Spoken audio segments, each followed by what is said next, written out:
Hey people, Cario here, back with another review. So today we're looking at Hyperscape.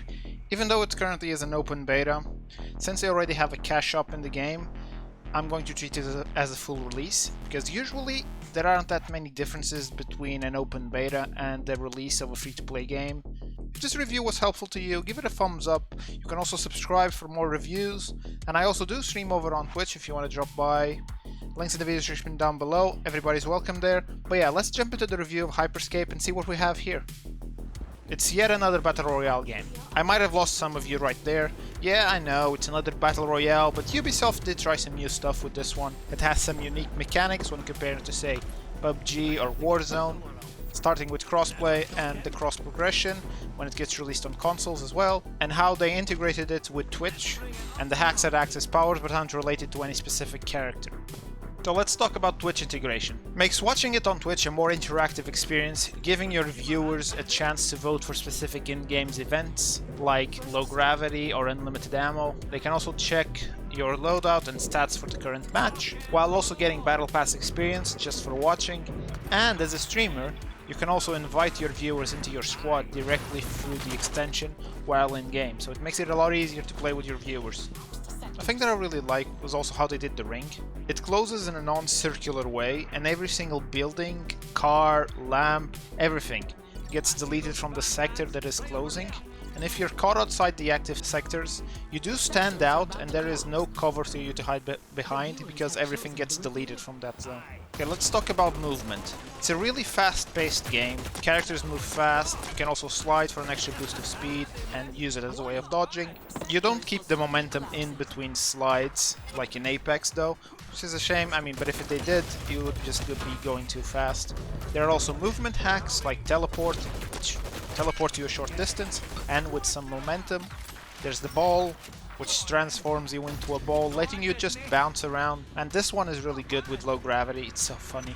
Some feel better than others, of course. I would take the teleport over the ball any day. With movement being an important part of the game, this leads into the verticality of the game. You will be fighting, jumping, teleporting around, all at the same time. Mostly on rooftops. It gets crazy, fast, and hectic. Most buildings are locked, the ones that aren't will have loot in them. This forces the players onto the rooftops. With jump pads all over the place, really helps enforce the vertical gameplay and helps if you don't have a movement hack. Okay, let's talk hacks or powers, whatever you want to call it. There are currently 10 hacks in the game, with probably more getting added in the future. You can carry 2 at a time. 2 of these do damage to other players, the mine and the slam. After placing a mine, if a player gets in range, it will chase them around until it hits them and it blows up. While slam also works as a movement ability because it throws you up into the air before you come back down slamming the ground. I already mentioned teleporting ball. There's also heal, which creates a circle where you and your team can heal. Wall that creates a wall, and trust me, it's great. The invisibility that, well, makes you invisible. The armor gives you armor to mitigate damage. Both effects are cancelled if you fire. There's also reveal, which will ping enemy locations if they are near, and shockwave, which sends enemy flying. The hacks are one of the things that make the game stand out. I like how they aren't tied to any specific character. They are treated as weapons. You find them around the map. Some do need some tuning. A max level heal in solos is strong. When playing in squads, this doesn't happen as much because there's more people shooting at you. Some hacks do feel a bit cheesy, invisibility being one of them. I had a guy engage me and run away from me like 4 or 5 times before I finally managed to kill him. That would be where reveal comes in because it can counter invisibility, but at the time I didn't have reveal. Let's talk guns. There are way too many explosive weapons in the game, in my opinion.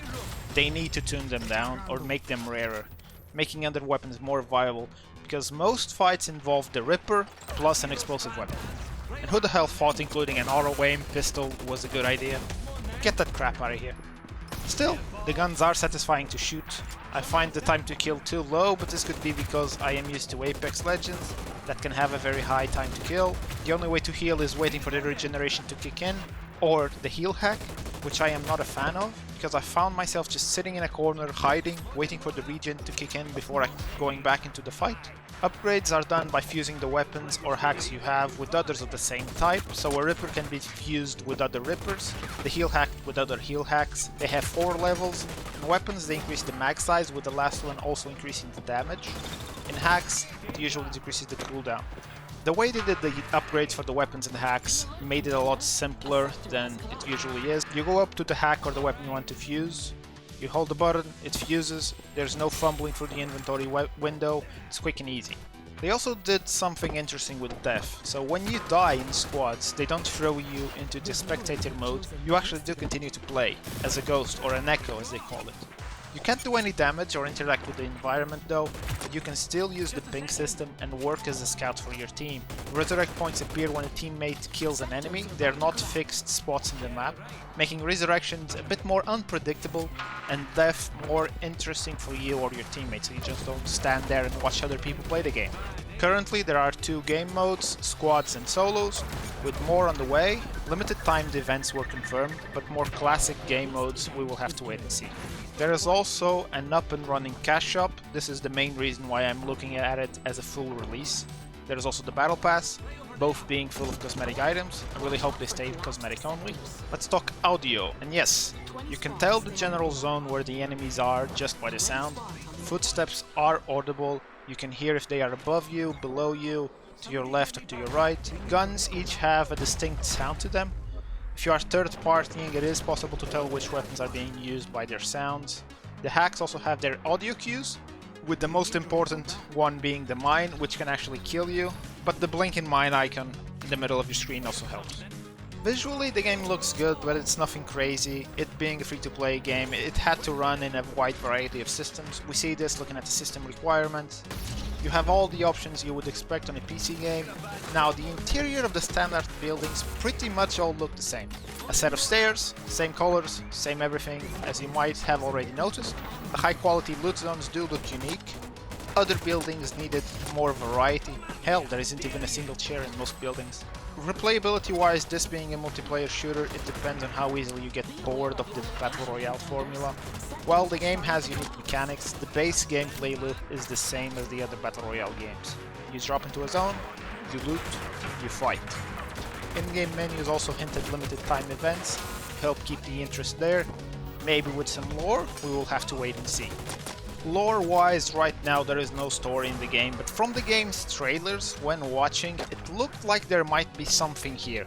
Maybe we will get more lore during special in-game events, or we won't. At least for me, the trailer did seem to hint that there might be something here that Ubisoft will explore. Lore is not why you're going to be playing this, of course, but yeah, it helps keep the interest alive.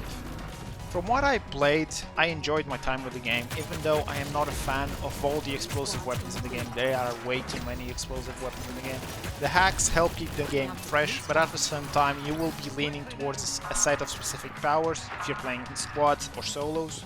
Some feel better than others. The lack of a direct way to heal yourself if you don't have the healing hack can create slow moments in the game. The fast movement and verticality also help it stand out in the saturated Battle Royale market. While it does bring some unique and interesting mechanics to the Battle Royale table, it is another BR game.